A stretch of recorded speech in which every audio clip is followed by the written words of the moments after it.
Now, the Subway Final Word.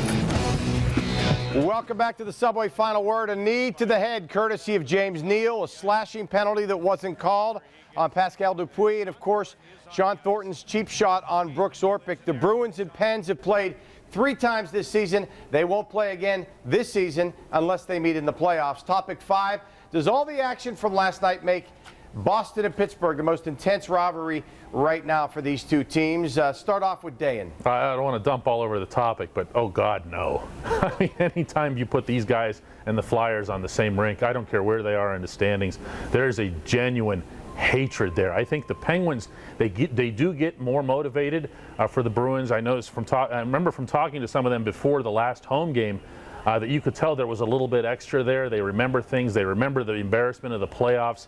But comparing that to the Penguins and Flyers, But because of what happened last night, Rob Rossi, does this rivalry jump up?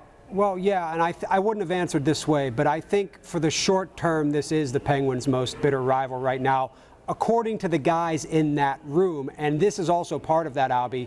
They look at the Bruins as the one team in the East they legitimately think poses a threat to them from getting back to the Stanley Cup final. And when you're judged by championships, that makes them a rival. Mark?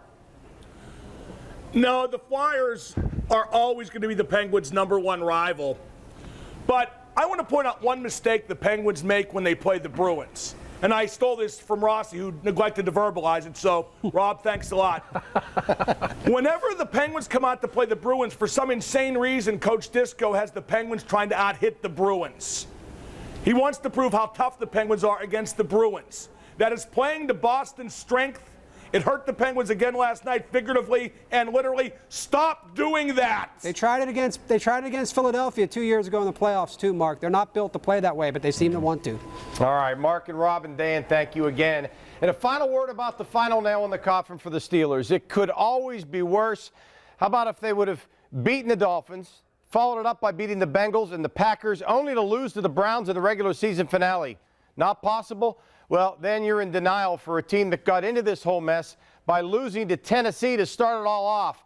It's an example of why it's all a moot point. Even if the Steelers had finished off with a perfect December finish, it wouldn't have mattered. This was a one-and-done team if there ever was one, but now we know that it won't come to that.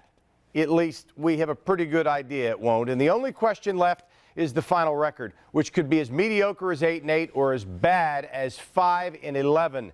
Look at the bright side. You'll have lots of time to follow the Pens, the great rivalry they have with the Bruins, and start the countdown to pitchers and catchers. That's the final word on the Subway Final Word. I'm Albie Oxenrider for Dayan and Mark and Rob and the entire crew. Good night.